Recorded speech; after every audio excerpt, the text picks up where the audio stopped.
नमस्कार। नेपाल टेलिभिजन समाचारमा स्वागत छ। म श्वेता सिन्हा। म सुरेन्द्र पौडेल। सुरुमा आजका प्रमुख समाचार।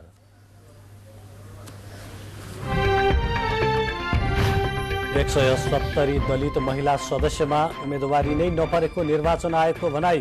विभिन्न पदमा 353 जना भने निर्विरोध निर्वाचित। पार्टी कार्यालय बाहेकका स्थानमा दलको झण्डा र चुनाव चिन्ह नराख्न निर्वाचन आयोगको निर्देशन। आचार संहिता विपरीत गतिविधि गर्नेको उम्मेदवारी रद्द गर्ने चेतावनी। सरकारले साइबर सुरक्षा केन्द्र स्थापना गर्ने सञ्चार मन्त्रीको भनाई। सूचना प्रविधिले सार्वजनिक सेवाहरू पारदर्शी हुँदा सरकारी लक्ष्य हासिल गर्न सहज भएको उल्लेख। सरकारी अस्पताल नभएका ठाउँमा मात्र निजी अस्पताल खोल्ने गरी नयाँ नीति ल्याउने सरकारको तयारी। प्रत्येक नागरिकको स्वास्थ्य अवस्थामा सुधार ल्याउने लक्ष्य। युक्रेनद्वारा 2 रुसी युद्धपोतलाई लक्षित गरी आक्रमण गरेको दावी। मानवरहित हवाई उपकरण ड्रोनले आक्रमण गरी नष्ट गरेको भनाई। र नेपाल र जिम्बाब्वे विरुद्धको दोस्रो T20 खेल वर्षाका कारण रद्द। श्रृङ्खला अन्तर्गत नेपालले जिम्बाब्वेसँग तेस्रो खेल बुधबार खेल्ने।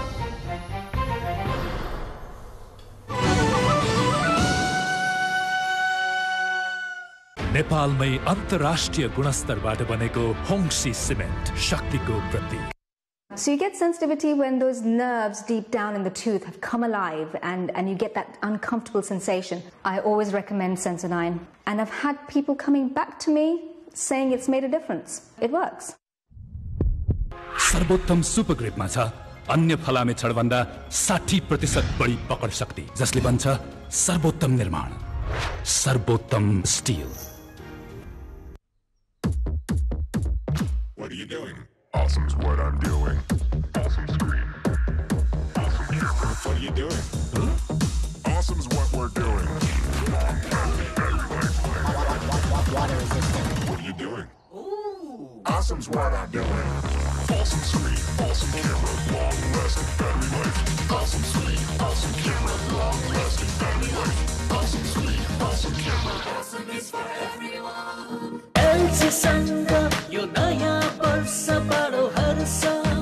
यो नयाँ वर्षको सुअवसरमा एलजीले ल्याएको छ जेन्युइन अट्र्याक्टिभ क्याशब्याकको साथै आकर्षक उपहारहरू। LG, life is good. शक्तिशाली होङ्सी सिमेन्ट अब 53 ग्रेड सहित होङ्सी सिमेन्ट। सर्वोत्तम सुपर ग्रिपमा छ अन्य फलामे छडभन्दा 60% बढी पकड शक्ति, जसले बन्छ सर्वोत्तम निर्माण, सर्वोत्तम स्टिल। शक्तिशाली होङ्सी सिमेन्ट अब 53 ग्रेड सहित होङ्सी सिमेन्ट। नयाँ वर्ष 2079 मा गोदरेज अप्लायन्सेसका कुलेस प्रोडक्ट रेन्जेस किनी पाउनुहोस् 21% सम्मको क्याशब्याक तथा वासिङ मसिनको खरिदमा एरियल म्याटिक र माइक्रोवेभ ओभनको खरिदमा कुकिङ किट जस्ता आकर्षक उपहार पनि। Godrej, things made thoughtfully. चारको दम फोनमा भन्छ हेलो अनि इन्टरनेटमा हाई, टिभी खोली चिल बसौँ दुनियाँलाई बाई। चारको दम सबैको घरमा अब नेपाल टेलिकम प्रस्तुत छ। चारको दम सबैको घरमा नेपाल टेलिकम। अब 100 MBPS speed internet, NTTV, telephone connection साथै 106 GB अल टाइम मोबाइल डेटाको सुविधा एउटै कनेक्सनबाट। नेपाल टेलिकम, राष्ट्रको संचार। प्रस्तुत छ रिद्धि सिद्धि सिमेन्ट, गुणस्तरको नयाँ स्तर।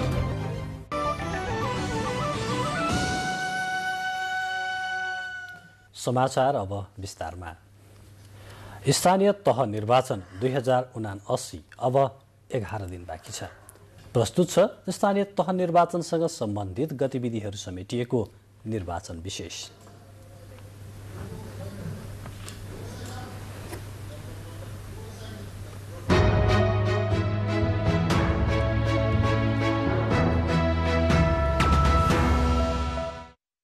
निर्वाचन आयोगले आयोजना गरेको नियमित पत्रकार सम्मेलनमा विभिन्न पदहरूमा गरी अहिलेसम्म कुल 353 जना निर्विरोध निर्वाचित भएको जानकारी गराइएको हो। निर्विरोध हुनेमा वडा अध्यक्षसहित वडा सदस्य, महिला सदस्य र दलित महिला सदस्य रहेका छन्। यस्तै आयोगले 753 स्थानीय तहमा दलित महिला सदस्यतर्फको जम्मा 6743 सिटमा 170 ठाउँमा मनोनयन नपरेको जनाएको छ। 753 वटा स्थानीय तहमा 6743 दलित महिला सदस्य पदका लागि हुने निर्वाचनका लागि 170 वटा दलित महिला सदस्य पदमा निर्वाचन दर्ता भएको छैन। त्यसैगरी 353 जना उम्मेदवार विभिन्न पदमा निर्विरोध निर्वाचित हुनुभएको तथ्याङ्क आयोगमा कम्प्युटरमा प्रविष्ट भएको 355 सम्म प्राप्त विवरण अनुसार यहाँलाई जानकारी गराइएको छ। यस्तै निर्वाचन आयोगले नेपाल कम्युनिस्ट पार्टी एमालेका तर्फबाट काठमाडौँ महानगरपालिकाको प्रमुख पदमा उम्मेद्वार रहनुभएका केशव स्थापितले तुम्बारा स्थित नेशनल कलेजमा दिएको अभिव्यक्तिप्रति आयोगको गम्भीर ध्यानआकर्षण भएको भन्दै 24 घण्टाभित्र स्पष्टीकरण पेश गर्न निर्देशन दिएको छ। त्यस्तै आयोगले नेकपा एकीकृत समाजवादी, नेकपा माओवादी केन्द्र र राष्ट्रिय प्रजातन्त्र पार्टीलाई निर्वाचन आचार संहिता उल्लङ्घनका सम्बन्धमा जवाफ माग गर्दै आइन्दा आचार संहिता विपरीतका कार्यहरू नगराउन सचेत गराएको छ।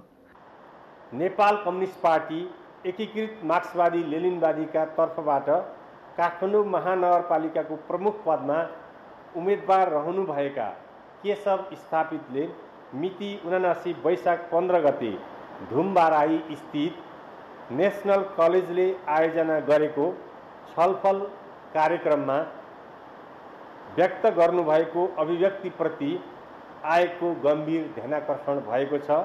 सो विषयमा आधार कारणसहित 24 घण्टाभित्र स्पष्टीकरण पेश गर्न आयोग निर्देश गर्दछ। स्थानीय तह सदस्य निर्वाचन 2079 का लागि जारी गरिएको निर्वाचन आचार संहिता उल्लङ्घन गर्ने राजनीतिक दल नेपाल कम्युनिस्ट पार्टी एकीकृत समाजवादी, नेपाल कम्युनिस्ट पार्टी माओवादी केन्द्र र राष्ट्रिय प्रजातन्त्र पार्टीलाई निर्वाचन आयोगले चित्तबुझ्दो जवाफ माग गरेको र जवाफ प्राप्त भइसकेपछि सम्बन्धित दलहरूलाई सचेत गराएको छ। आयोगले तोकेभन्दा बढी खर्च भएको भनी अभिव्यक्ति दिनुभएका नेपाली कांग्रेसका नेता शशाङ्क कोइराला र गण्डकी प्रदेशका सभामुख नेत्रनाथ अधिकारीको अभिव्यक्तिले निर्वाचन आचार संहिताको मूल आधारमाथि नै अनास्था पैदा हुने देखिएको बताउँदै आयोगले आगामी दिनहरूमा यस्ता अभिव्यक्ति नदिन सचेत गराएको छ। यसैबीच इन्टरनेट सेवा प्रदायक कम्पनीले इन्टरनेट सेवा बन्द हुने भनेर दिएको अभिव्यक्तिप्रति निर्वाचन आयोगले आफ्नो गम्भीर ध्यानआकर्षण भएको जनाएको छ। मुलुकभर एकैपटक निर्वाचन गर्ने तयारी भएको अवस्थामा निर्वाचनमा इन्टरनेट सेवा बन्द भए गम्भीर असर पर्ने भन्दै सञ्चार तथा सूचना प्रविधि मन्त्रालयलाई त्यस्तो अवस्था आउन नदिन आयोगले निर्देशन दिएको हो। रोबिन दालको साथमा राजेन्द्र पोखरेल, नेपाल टेलिभिजन। निर्वाचन आयोगले निर्वाचन आचार संहिताको प्रभावकारी कार्यान्वयन गर्न राजनैतिक दल तथा उम्मेदवारहरूलाई आग्रह गरेको छ। राजनैतिक दल तथा उम्मेदवारहरूले आफ्नो पार्टी कार्यालय बाहेकका स्थानमा झण्डा, उम्मेदवारको चुनाव चिन्ह, कुनै किसिमको डिजिटल बोर्ड, फ्लेक्स र ब्लू साइन बोर्ड नराख्न, श्रव्य सामग्री नबजाउन र श्रव्य दृश्य सामग्रीहरू प्रदर्शन नगर्न भनेको छ। आयोगले राजनैतिक दल, उम्मेदवार, निर्वाचन प्रतिनिधि वा कुनै पनि व्यक्तिले आचार संहिता विपरीत प्रचारात्मक सामग्री प्रयोग गरेको पाइएमा तत्काल हटाएर त्यस्तो स्थानलाई दुरुस्त बनाइराख्न निर्देशन दिएको छ। आयोगले आज विज्ञप्ति जारी गर्दै सार्वजनिक भवन, सार्वजनिक उद्यान, सार्वजनिक सडकका पोल वा कुनै पनि सार्वजनिक स्थानमा दलको झण्डा, उम्मेदवारको चुनाव चिन्ह राख्न वा टाँच्न नहुने प्रावधान रहेको स्मरण गराउँदै आदेशको बरखिलाफ गर्ने राजनैतिक दल, उम्मेदवार, व्यक्ति, संस्था, पदाधिकारी वा निकायलाई आयोगले 1 लाख रुपैयाँसम्म जरिवाना गर्ने जनाएको छ। यति बेला राजनैतिक दलका नेतादेखि कार्यकर्ता समेत चुनावी अभियानमा छन्। एकै साथ हुन लागेको स्थानीय तह निर्वाचनको परिणाम आफ्नो पक्षमा पार्न दलका नेताहरू गाउँघरमै सभा सम्मेलन गर्नेदेखि घर दैलो कार्यक्रममा समेत व्यस्त छन्। स्थानीय तहको निर्वाचन नजिकिएसँगै राजनैतिक दलहरूले चुनावी अभियानलाई तीव्र पारेका छन्। राजनैतिक दल र नेताहरूले आफ्नै ओडा, गाउँघरमा सभा सम्मेलन गर्नेदेखि व्यक्तिगत रूपमा भोट माग्न घर दैलो कार्यक्रम पनि गरिरहेका छन्। निर्वाचनमा उम्मेद्वार बनेकाहरू गाउँघरमा भएका ससानादेखि राष्ट्रिय स्तरमा प्रभाव राख्ने विकास निर्माणका काम समेत आफूहरूले नै गर्ने भन्दै भोट माग्ने गरेको बताउँछन्। नागरिकले समेत आफ्नो घरसम्म आउने उम्मेद्वारलाई दैनिक जीवनका लागि अत्यावश्यक मानिएका धारा, पानी, ढलबारे समस्या राख्ने गरेका छन्। अब ढल छैन, कहीँ पानी छैन, कहीँ अब एउटा चाहिँ वृद्धहरूले चाहिँ वृद्ध भत्तासम्म लिन नपाएको अवस्था छ। हाम्रो वडामा तपाईँ यो कुनै पनि यो बच्चाहरूको खेल्ने, बिहान बेलुका हिँड्ने अथवा केही अब एउटा चाहिँ एक्सर्साइज गर्ने ठाउँहरू केही नभए कारणले कमसेकम केही पार्कहरू होस् र सार्वजनिक जग्गा चाहिँ जस्तो अब हाम्रो वडामा अहिले 32 पनि सार्वजनिक जग्गा अहिले सरकारले लिइसकेको छ, वडा लिइसकेको छ। त्यो 32 पनि जग्गा कमसेकम विभिन्न खालका चाहिँ तपाईँ पार्क बनाइदिनुहोस्, कोही वृद्धलाई बस्ने व्यवस्था बिहान बेलुका कमसेकम र तपाईँ चाहिँ विशेष गरी एउटा चाहिँ क्रियापति भवनको त्यहाँ एउटा चाहिँ वडामा नभएको कारणले त्यसको माग गर्नु देखिन्छ। हुन त स्थानीय तहको निर्वाचनमा उम्मेद्वार बनेका कतिपय व्यक्ति उही समाजमा बसेर नागरिकका समस्यासँगै जुझ्दै र बुझ्दै आएका छन्। उनीहरूले समेत दैनिक जीवनमा हुने व्यावहारिक कठिनाई र सामाजिक समस्या समाधान नै आफ्नो मुख्य प्राथमिकताको विषय रहेको बताइरहेका छन्। अझ ठूला राजनीतिक दलहरूले समेत युवालाई मौका दिएपछि उनीहरूप्रति नागरिकको चासो र विश्वास समेत बढेको उम्मेद्वारहरू नै बताउँछन्। विकास भन्ने कुरा हजुरले आँखाले हेर्न पाउनु पर्यो, हजुरको कानले सुन्न पाउनु पर्यो र हजुरको व्यवहारमा त्यो लागू हुनु पर्यो, जसको कारणले गर्दाखेरि हजुरको जीवनचर्या चाहिँ सहज, सजिलो र सफलतापूर्वक चल्नु पर्यो र ती पूर्वाधारहरूका निमित्त चाहिँ हामीले हाम्रो उम्मेदवारी दिएका हौं। सबैजनाले माया शुभेच्छा दिइरहनु भएको छ, उहाँहरूको आवाज बन्नुपर्छ भनेर विश्वास गरिरहनु भएको छ। त्यो विश्वास पूरा गर्नको लागि लम्किरहेका छौं, एकदमै राम्रो भइरहेको छ। निर्वाचन आयोगका अनुसार यसपालि स्थानीय तहको निर्वाचनमा 19 वर्षदेखि 94 वर्षसम्मका 1,44,859 जना उम्मेद्वारहरू छन्। देशभरका 753 स्थानीय तहमा 35,221 पदका लागि निर्वाचन हुँदैछ, जसमा 6 महानगरपालिका, 11 उपमहानगरपालिका, 246 नगरपालिका र 460 गाउँपालिकाले नयाँ नेतृत्व पाउनेछन्। त्यसमध्ये केही पदहरूमा 1 जनाको मात्रै उम्मेदवारी परेको छ। क्यामेरामा अनुप घिमिरेका साथ सलुजा दाहाल, काठमाडौँ। स्थानीय तहको निर्वाचनको मिति नजिकिएसँगै उम्मेद्वारहरू घर दैलो कार्यक्रममा व्यस्त हुँदा निर्वाचन आयोगले मतदाता शिक्षा कार्यक्रम आयोजना नगरेको हुँदा उम्मेद्वारहरूले नै मतदातालाई मतदान गर्न सिकाउनु पर्ने अवस्था रहेको छ। विराटनगरमा नमुना मतपत्र नपुगेपछि मतदान गर्ने तरिका सिकाउन पनि समस्या भएको उम्मेद्वारहरूले गुनासो गरेका छन्। प्रदेशको एकमात्र महानगरपालिका विराटनगर महानगरपालिकामा विभिन्न पार्टीका उम्मेद्वारहरू प्रचार प्रसारमा जुटेका छन्। मुख्य राजनीतिक दलहरूले निर्वाचन चिन्ह पहिले नै पाइसके पनि स्वतन्त्र लगायतका उम्मेद्वारहरूले वैशाख 17 गते निर्वाचन चिन्ह पाएका थिए। निर्वाचन चिन्ह पाए पनि नमुना मतपत्र अझैसम्म नआएका कारण प्रचार प्रसारमा समस्या भएको भन्दै गुनासो आएको मुख्य निर्वाचन अधिकृतको कार्यालय विराटनगरका सूचना अधिकारी हेमबहादुर बुढाथोकीले जानकारी दिनुभयो। चुनावहरूमा राज्यले करोडौं खर्च गरेर मतदाता शिक्षा लागू गरेका थियो हैन, त्यति हुँदा पनि विराटनगरकै हकमा भन्नुहुन्छ भने अत्यधिक बजार थियो, हजुरलाई थाहै छ। अहिले त्यो मतदाता शिक्षा छैन, निर्वाचन आयोगको कार्यक्रम छैन। अब स्वयं राजनीतिक दल उम्मेदवारहरूले नै गर्नुपर्ने स्थितिमा मतपत्रको नमुनै प्राप्त गर्न सक्नु भएन भने मतदान हुने सम्भावना त रहन्छ। 2074 सालको स्थानीय तह निर्वाचनमा सबैभन्दा बढी विराटनगरमा 24% मत बदर भएको थियो। विराटनगर महानगरपालिकामा मेयर, उपमेयर सहित 97 पदका लागि 723 जनाको उम्मेदवारी परेको छ। विभिन्न 19 दलका उम्मेदवारहरू प्रतिस्पर्धामा छन्। कुल 754 जनाले उम्मेदवारी दर्ता गराएकोमा 8 जनाको उम्मेदवारी रिट नपुगेको भन्दै बदर भएको थियो भने 23 जनाले उम्मेदवारी फिर्ता लिएका थिए। विराटनगर महानगरपालिकामा 70,524 पुरुष र 62,618 महिला मतदाता रहेका छन्। 2074 सालको स्थानीय तहको निर्वाचनमा 1,13,761 मतदाता रहेकोमा यस वर्षको निर्वाचनमा 19,381 जना नयाँ मतदाता थपिएका छन्। मोहन मानन्दर, नेपाल टेलिभिजन, प्रदेश नम्बर 1, विराटनगर। यही वैशाख 30 गते हुने स्थानीय तहको निर्वाचनका लागि दाङमा आवश्यक मतपत्र पुगेको छ। जिल्लामा मतदानका लागि आवश्यक मतपत्र निर्वाचन आयोगले पठाएको मुख्य निर्वाचन अधिकृतको कार्यालयले जनाएको छ। दाङमा 4,09,902 मतदाता रहेकोमा 4,43,000 मतपत्र जिल्लाहरूमा पुगेको मुख्य निर्वाचन अधिकृत रितेन्द्र थापाले बताउनुभयो। 2074 सालको स्थानीय तहको निर्वाचन भन्दा अहिले 1,18,728 मतदाता थपिएका छन्। मतदानको दिन नजिकै जाँदा उम्मेद्वारहरू चुनावी प्रचार प्रसारमा व्यस्त भएका छन् भने निर्वाचन आयोग निर्वाचन लक्षित तयारीमा जुटेको छ।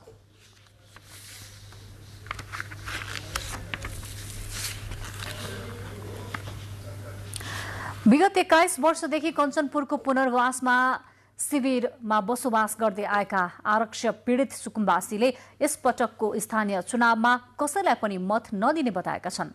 उम्मेद्वारबाट पटक पटक धोखा पाएपछि यसपटक कुनै पार्टीको उम्मेद्वारलाई पनि मतदान नगर्ने योजना बनाएको उनीहरूले बताएका हुन्। पुनर्वास नगरपालिका 1 स्थित समता आरक्षक पीडित सुकुम्बासी शिविरमा 85 घरधुरी बस्दै आएका छन्। विक्रम सम्वत 2058 सालमा शुक्लाफाटा आरक्षक विस्तारका क्रममा हिरापुरबाट विस्थापित भएका उनीहरूले अहिलेसम्म लाल पूर्जा समेत पाएका छैनन्। भारतमा मजदुरी गरी घर परिवार चलाउँदै आएका उनीहरू जसको सरकार आए पनि आफूहरूका लागि कसैले काम नगरेको दुखेसो पोख्छन्। चुनावका बेला राजनैतिक दलका नेताले बारम्बार आश्वासन मात्र दिने गरेको उनीहरूको गुनासो रहेको छ। आसन स्थानीय तह निर्वाचनलाई ध्यानमा राखी धनुषामा सुरक्षा व्यवस्थामा कडाई गरिएको छ। म्यादी प्रहरी परिचालनको तयारी पूरा गरिएको तथा नेपाली सेना, सशस्त्र प्रहरी बल र नेपाल प्रहरीको संयुक्त सुरक्षा बल तैनाथ गरी राखिएको जिल्ला प्रशासन कार्यालयले जनाएको छ। धनुषा जिल्लाका लागि 3,486 जना म्यादी प्रहरी भर्ना गरिएका छन्। मनोनयन दर्तादेखि मतगणना र विजय जुलुससम्मका क्रियाकलापहरूलाई मध्यनजर गरी सुरक्षा व्यवस्था मिलाइएको प्रहरी उपरीक्षक वसन्त रजौरेले जानकारी दिनुभएको छ।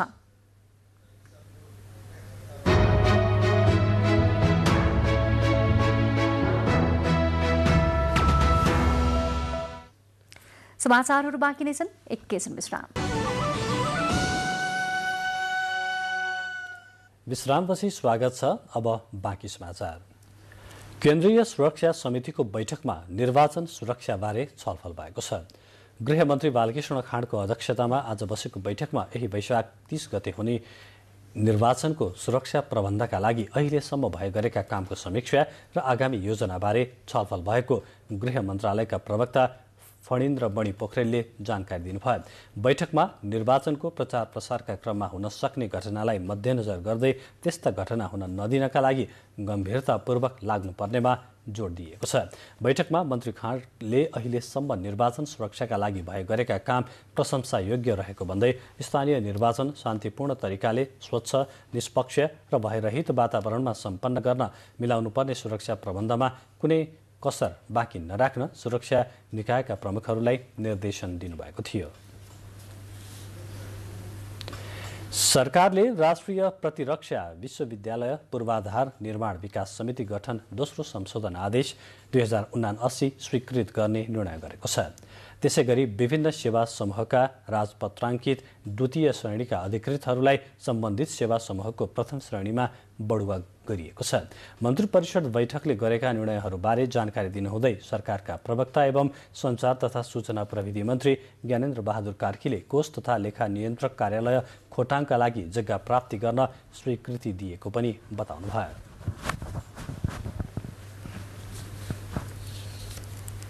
दिवा शिशु स्याहार केन्द्र सञ्चालनका लागि निजामती कर्मचारी श्रीमती सङ्घसँग थप 5 वर्षको सम्झौता गर्न महिला बाल बालिका तथा ज्येष्ठ नागरिक मन्त्रालयलाई स्वीकृत दिने राष्ट्रिय प्रतिरक्षा विश्वविद्यालय पूर्वाधार निर्माण विकास समिति गठन दोस्रो संशोधन आदेश 2079 स्वीकृत गर्ने।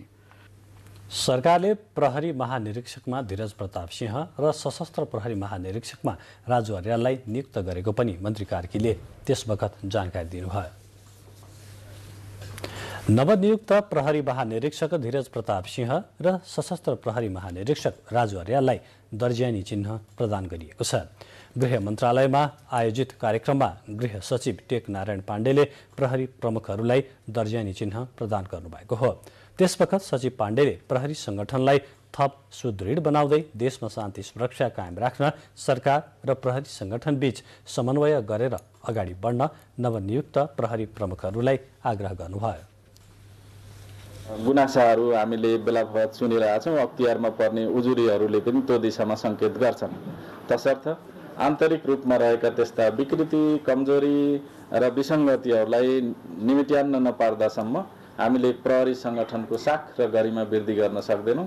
तसर्थ भनौँ दुवै प्रहरी संगठनका साथीहरूले ती विकृति विसङ्गतिहरूलाई हामीले समूल नष्ट गर्नुपर्ने आवश्यकता छ। नवनियुक्त प्रहरी महानिरीक्षक धीरज प्रताप सिंहले प्रहरी संगठनलाई थप बलियो बनाउन कार्ययोजना बनाएर अघि बढ्ने प्रतिबद्धता व्यक्त गर्नुभयो। गर्दै विधिको शासन स्थापना गरी आर्थिक समृद्धि हासिल गर्ने नेपाल सरकारको प्रमुख लक्ष्यलाई सफल पार्न नेपाल प्रहरी कटिबद्ध र कृत सङ्कल्पित रहेको छ।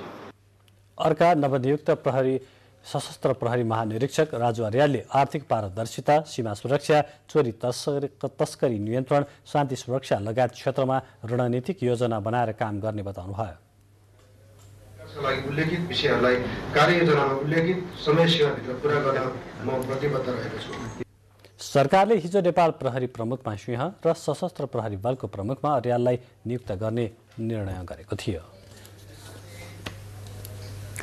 सर्वोच्च अदालतमा प्रहरी महानिरीक्षक आइजीपी पदमा धीरज प्रताप सिंहलाई बढुवा गर्ने सरकारको निर्णय विरुद्ध रिट निवेदन दायर गरिएको छ। नेपाल प्रहरीका अतिरिक्त महानिरीक्षक विश्वराज पोखरेलले दायर गरेको रिट निवेदनमा आफूभन्दा 1.5 वर्ष कनिष्ठलाई बढुवा गर्ने सरकारको निर्णय बदल गर्न माग गरिएको छ। आइतबार बसेको मन्त्री परिषद बैठकले सिंहलाई प्रहरी महानिरीक्षकमा बढुवा गर्ने निर्णय गरेको थियो। सो निर्णय विरुद्ध पोखरेलले आज रिट निवेदन दायर गर्नुभएको हो। रिट निवेदनको प्रारम्भिक सुनवाई बुधबार हुनेछ। सरकारले भोलि सार्वजनिक विदा दिएको छ। नेपाल राजपत्रमा गत फागुन 26 गते प्रकाशित सूचना अनुसार इस्लाम धर्मावलम्बीको पर्व ईद उल फित्रका दिन सार्वजनिक विदा दिने व्यवस्था भए बमोजिम भोलि मंगलबार विदा कायम भएको गृह मन्त्रालयद्वारा आज प्रकाशित सूचनामा उल्लेख छ। समाचारहरू बाँकी नै छन्, फेरि एकैछिन विश्रामपछि अब बाँकी समाचार।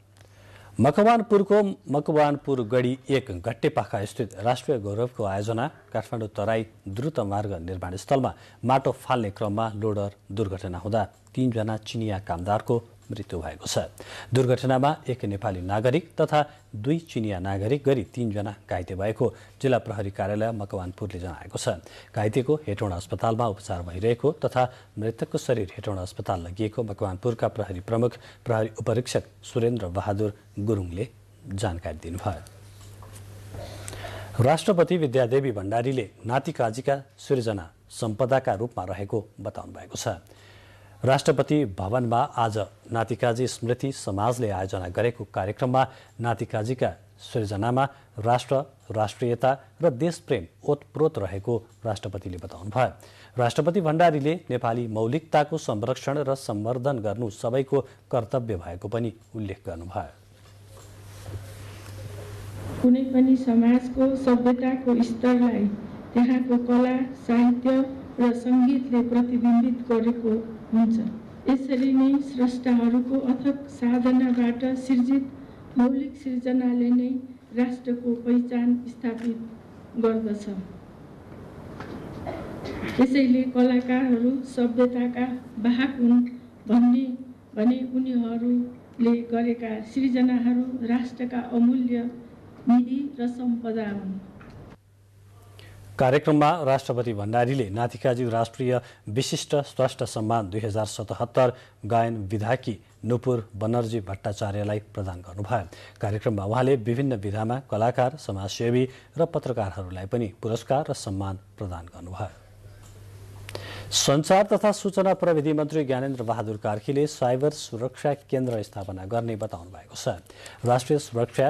राष्ट्रिय सूचना तथा सञ्चार प्रविधि दिवसको कार्यक्रमलाई सम्बोधन गर्नुहुँदै उहाँले सूचना तथा सञ्चार प्रविधिको प्रयोग बढ्दै गएकोले साइबर सुरक्षा केन्द्रको आवश्यकता भएको बताउनुभयो। सूचना प्रविधिकै प्रयोगले सार्वजनिक सेवाहरू पारदर्शी र विश्वसनीय हुने भएकोले यसको प्रयोगबाट गरिबी न्यूनीकरणका लक्ष्यहरू हासिल गर्न सरकारलाई सहज भएको मन्त्री कार्कीको भनाइ छ। मन्त्री कार्कीले प्रविधिको प्रयोग आवश्यकता मात्रै नभएर अपरिहार्य नै बनेकोले सरकारले समयअनुसार गुणात्मक विकास गर्ने नीति लिएको उल्लेख गर्नुभयो। लागि नेपाल सरकारले नीतिगत, कानुनी, संरचनागत तथा प्रक्रिया निर्माण, परिमार्जन र सुधारका कार्यहरू उच्च प्राथमिकताका साथ अगाडि बढाएको छ। कार्यक्रममा सरकारका मुख्य सचिव शंकरदास बैरागीले प्रविधिको प्रयोगलाई फराकिलो बनाई आत्मसात गर्न जरुरी रहेको धारणा राख्नुभयो। एउटा समन्वित ढङ्गबाट काम गर्ने संस्कृतिलाई विकास गर्ने र परिणाम ल्याउने गरी काम गर्ने एउटा संस्कारको विकास गर्न जरुरी छ। नेपाल दूरसञ्चार प्राधिकरणका कार्यकारी अध्यक्ष पुरुषोत्तम खनालले दूरसञ्चार सेवालाई प्रभावकारी बनाउन चुनौतीको बीचमै पनि प्राधिकरण लागिरहेको बताउनुभयो।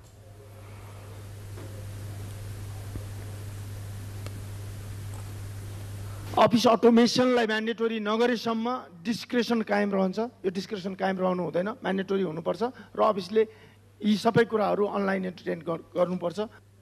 सञ्चार मन्त्रालयका सचिव डाक्टर वैकुण्ठ अर्यालले सरकारी सेवा प्रवाहलाई सूचना मैत्री बनाउँदै लगेको बताउनुभयो। एकीकृत कार्य सञ्चालन प्रणाली विकास गरी कार्यालयमा हुने सबै खालका कागजी कामहरूलाई सूचना प्रविधि मार्फत कागजविहीन बनाउन पनि मन्त्रालय लागि परेको उहाँको भनाइ छ।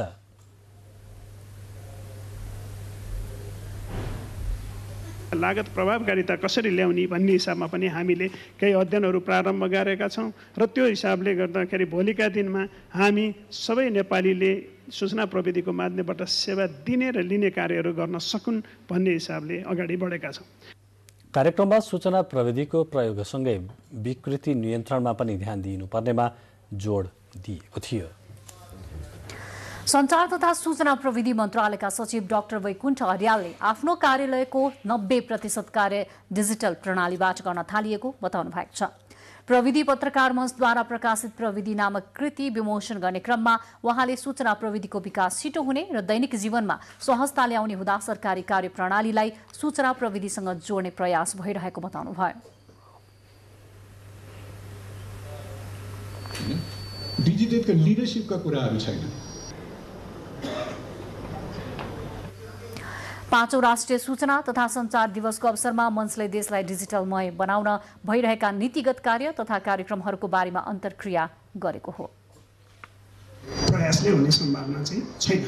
यसमा सबैको त्यत्तिकै भूमिकाहरू चाहिन्छन् र त्यसमा निजी क्षेत्रका लागि पनि यथेष्ट रुमहरू त्यही नै छ। निजी क्षेत्रले पनि त्यही नैबाट काम गर्ने हो भन्ने कुरो चाहिँ छ।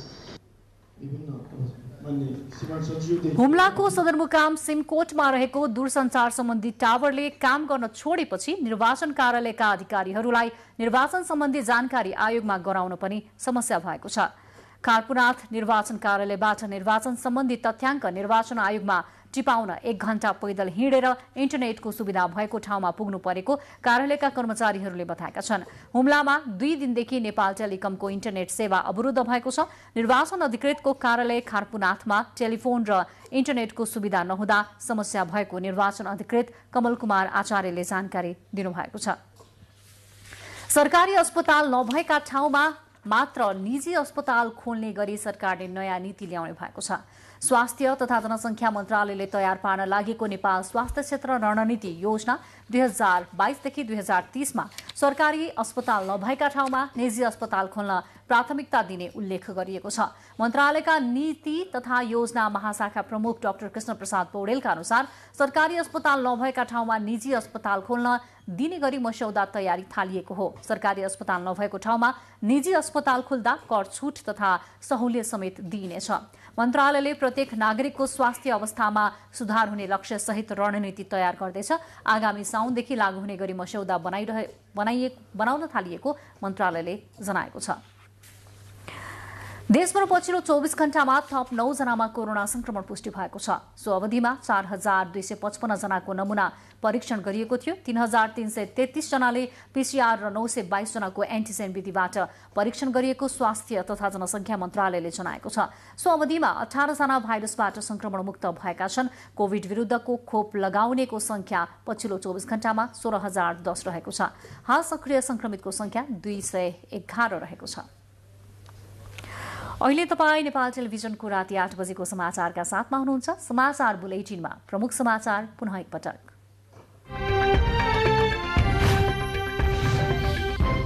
एक 170 दलित महिला सदस्यमा उम्मेदवारी नै नपरेको निर्वाचन आयोगको भनाई। विभिन्न पदमा 353 जना भने निर्विरोध निर्वाचित।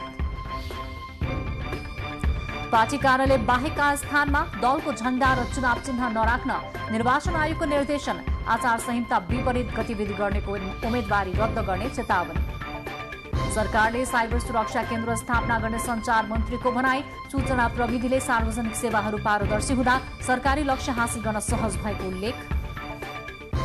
सरकारी अस्पताल नभएका ठाउँमा मात्र निजी अस्पताल खोल्ने गरी नयाँ नीति ल्याउने सरकारको तयारी। प्रत्येक नागरिकको स्वास्थ्य अवस्थामा सुधार ल्याउने लक्ष्य। युक्रेनद्वारा 2 रुसी युद्धपोतलाई लक्षित गरी आक्रमण गरेको दावी। मानवरहित हवाई उपकरण ड्रोनले आक्रमण गरी नष्ट गरेको भनाई।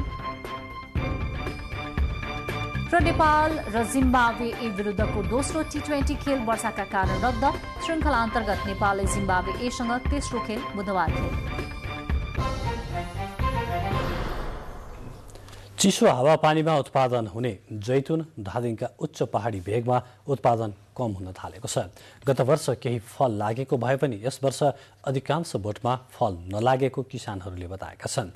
जलवायु परिवर्तनका कारण उच्च पहाडी भेगहरूमा पनि तापक्रम बढेकोले जैतुन उत्पादन नभएको हुन सक्ने उनीहरूको अनुमान छ। उत्पादन नभएपछि जैतुनको व्यावसायिक खेती गर्ने किसानहरू मर्कामा परेका छन्। जिल्लामा उत्पादन भएको जैतुनबाट गत वर्ष 3000 लिटर तेल उत्पादन गरेको चितलाङ स्थित जैतुन फर्ममा अहिले मुस्किलले 50-60 लिटर तेल निकाल्न पनि कठिन भएको किसानहरूले बताएका छन्। प्राकृतिक प्रकोप, दुर्घटना, आगलागी जस्ता विपदका घटनामा नेपाली सेनाले उद्धार, खोज तथा राहत वितरणको कामलाई थप प्रभावकारी बनाउन डडेलधुरामा विपद प्रतिकार्य अभ्यास गरेको छ। आगलागी नियन्त्रण लगायतका क्रियाकलापमा थप प्रभावकारी बनाउन अभ्यास गर्नुका साथै चेतनामूलक कार्यक्रम गरिएको प्रमुख जिल्ला अधिकारी मोहनराज जोशीले जानकारी दिनुभयो। अहिले सुक्खा मौसम भएकोले जताततै जंगलमा आगो लाग्न सक्ने सम्भावनालाई विचार गरी यस्तो अभ्यास गरिएको प्रमुख सेनानी बाल मुकुन्द थापाले बताउनुभयो। हरेक व्यक्ति र समुदायका मान्छेले पनि आगलागी नियन्त्रणमा घरेलु उपाय अपनाउनु पर्ने उहाँको सुझाव रहेको छ। अब अन्तर्राष्ट्रिय समाचार। युक्रेनले कृष्ण सागरमा तैनात 2 रुसी युद्धपोतलाई लक्षित गरी आक्रमण गरेको दावी गरेको छ। युक्रेनी सेनाध्यक्ष भलेरी जाल्जुनीले ब्ल्याक सी अर्थात् कृष्ण सागर स्थित स्नेक टापु नजिकै गस्ती गरिरहेका 2 रुसी युद्धपोतमा आक्रमण गरेको दावी गरेका हुन्। मानवरहित हवाई उपकरण ड्रोनले आक्रमण गरेको युक्रेनी पक्षको दावी छ। आक्रमणका क्रममा खिचिएको भिडियोमा 2 युद्धपोतमा क्षेप्यास्त्र आक्रमण भएको देखिन्छ। यसबारे रुसी पक्षले कुनै टिप्पणी गरेको छैन। गत महिना युक्रेनले कृष्ण सागरकै तट नजिक रुसी फौज अन्तर्गतको कृष्ण सागरीय नौसेनामा तैनात मोस्कवा युद्धपोत ध्वस्त पारेको दावी गरेको थियो। बाँकी समाचार एकैछिनमा।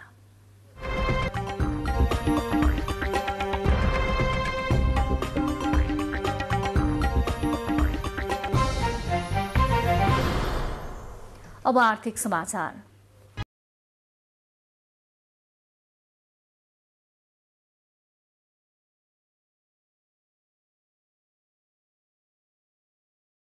देशलाई अति कम विकासशील मुलुकबाट विकासशील मुलुकमा रूपान्तरण गर्ने र 15औं योजनाको लक्ष्य कार्यान्वयन गर्ने गरी आगामी आर्थिक वर्षको बजेट बनाइनु भएको छ। प्राथमिकता प्राप्त आयोजना र स्रोत सुनिश्चित भएका आयोजनालाई मात्र बजेट विनियोजन हुने गरी बजेट बनाउन लागि राष्ट्रिय योजना आयोगले जनाएको छ। अर्थ मन्त्रालय र मातहतका निकाय आगामी आर्थिक वर्ष 2079-80 को बजेटको तयारीमा जुटेका छन्। बजेट आउन 1 महिना पनि बाँकी छैन। आगामी बजेट कस्तो हुने भन्ने विषयमा राष्ट्रिय योजना आयोगले मध्यमकालीन खर्च संरचना 2079-80 सम्बन्धी मार्गदर्शन सम्बन्धित मन्त्रालयलाई पठाइसकेको छ। मध्यमकालीन खर्च संरचना अनुसार आगामी आर्थिक वर्ष 17 खर्ब हाराहारीको बजेट बन्नेछ। यस अनुसार आर्थिक वृद्धि दर 8% नजिक हुने अनुमान छ। सरकारले चालु आर्थिक वर्ष भने 7% को आर्थिक वृद्धि दरको लक्ष्य लिएको थियो, तर यो लक्ष्य पूरा नहुने सरकारकै निकायले बताइसकेको छ। नेपाल अति कम विकसित मुलुकबाट विकासशील मुलुकमा स्तरोन्नति हुने र 15औं योजनाले लिएको लक्ष्य पूरा गर्ने गरी बजेट निर्माण हुने राष्ट्रिय योजना आयोगले बताएको छ। त्यही 15औं आवधिक योजनाले दिएका जो रणनीतिहरू छन् र कार्यनीतिहरू छन् त्यसैमा फोकस भएर यी राष्ट्रिय र राष्ट्रिय आकाङ्क्षा र अन्तर्राष्ट्रिय जो प्रतिबद्धताहरू छन् तिनलाई पुरा गर्दै जाने र अहिलेको जो सङ्कट छ देशमा आइपरेको जो अन्तरको कुरा छ अथवा लिक्विडिटी क्राइसिसको कुरा छ र फेरि वैदेशिक मुद्राको सञ्चितको कुराहरूमा आएको समस्या छ त्यसलाई राम्रोसँग हल गर्ने र त्यो दिगो हुने गरी हामीले कार्ययोजना बनाएका छौँ र अहिलेको बजेटमा पनि हामी त्यसरी फोकस गरेका छौँ। नेपालमा आर्थिक वर्ष 2059-60 देखि मध्यमकालीन खर्च संरचनाको अवधारणा अवलम्बन गरिँदै आएको छ। मध्यमकालीन खर्च संरचनाले आवधिक योजना र वार्षिक बजेट तथा कार्यक्रम बीच अन्तर्सम्बन्ध कायम गरी सार्वजनिक खर्च व्यवस्थापनलाई प्रभावकारी बनाउन सहयोग गर्दछ। क्यामेरामा सुरेन्द्र आचार्यका साथ एलिजा उप्रेती, नेपाल टेलिभिजन, काठमाडौँ। प्रसङ्ग आर्थिक समाचारकै छ। कोरोना महामारीले शिथिल बनेको मुलुकको पर्यटन क्षेत्र बिस्तारै तङ्ग्रिँदै गएको छ। पछिल्ला दिनमा नेपाली पर्यटन क्षेत्र चलायमान बनेको पर्यटक आगमनको आँकडाले पुष्टि गरिरहेको छ। गत वर्षको तुलनामा सन् 2022 को सुरुवाती चरणदेखि विदेशी पर्यटक आगमन दर निरन्तर उकालो लागिरहेको छ। गत वर्षको भन्दा पर्यटकको संख्या यो वर्ष 160% बढेको पर्यटन बोर्डले जनाएको छ।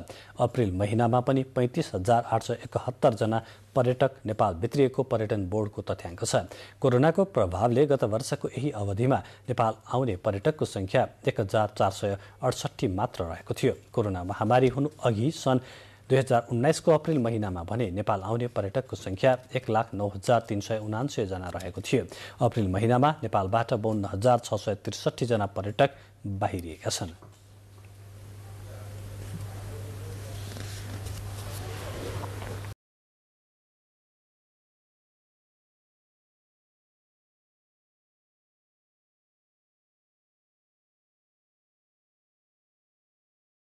खेल समाचार।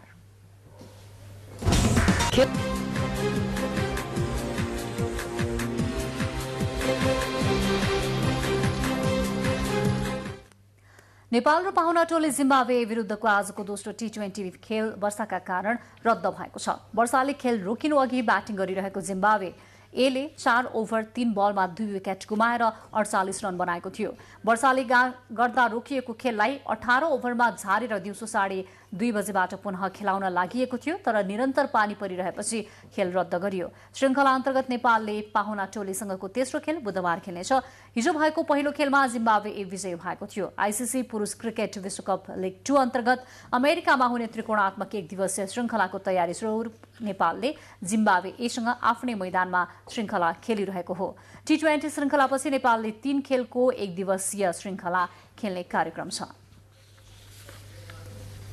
खेलकुदमै अब राष्ट्रिय भलिबलको प्रसङ्ग छ। नेपाली सेनाको त्रिभुवन आर्मी क्लबले महिला तथा पुरुष दुवै टोलीले 6औं NBA राष्ट्रिय महिला तथा पुरुष भलिबल क्लब लिग 2079 मा सफलता हात पारेका छन्। प्रतियोगिताको महिलातर्फ सेनाले एभरेस्ट भलिबल क्लब रूपन्देहीमाथि 25-19, 25-7 र 25-18 को जित निकालेको हो। यस्तै पुरुषतर्फ पनि सेनाले जित निकालेको छ। सेनाले गण्डकी प्रदेश भलिबल क्लबलाई 25-19, 25-8 र 25-18 को सेटमा पराजित गर्दै जित निकाल्दै 6 अङ्कका साथ अग्रस्थानमा रहन सफल भयो। त्रिपुरेश्वर स्थित कबड हलमा भएको प्रतियोगिताको महिलातर्फ विभागीय डर्बीमा नेपाल पुलिस क्लबले एपीएफलाई 3-1 को सेटमा पराजित गर्दै 3 अङ्क जोड्न सफल भयो। त्यस्तै पुरुषतर्फ टिपटप हेल्प नेपाल भलिबल क्लबले ढोरपाटन स्पोर्ट्स क्लबलाई 25-21, 27-25 र 25-20 ले पराजित गर्दै महत्त्वपूर्ण 3 अङ्क बटुल्न सफल भयो। खेलकुद समाचारका साथमा सावित्री कञ्चनजङ्घा अगरबत्ती, सुभाषको बहार, धमाकेदार उपहार, रु 50 सम्मको आकर्षक उपहार।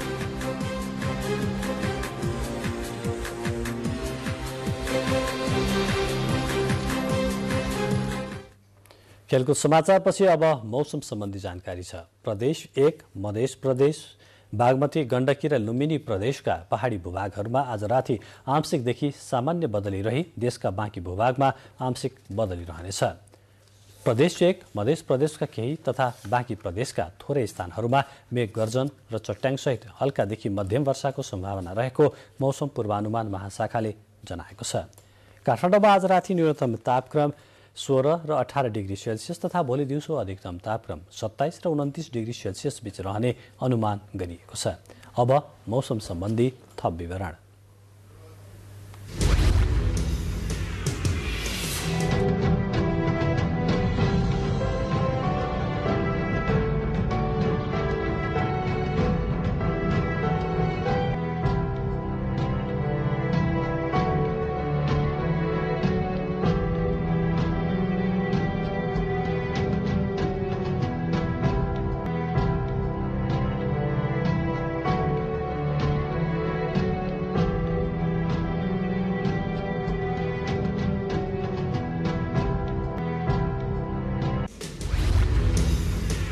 अब बुलेटिनको अन्त्यमा प्रमुख समाचार फेरि एकपटक।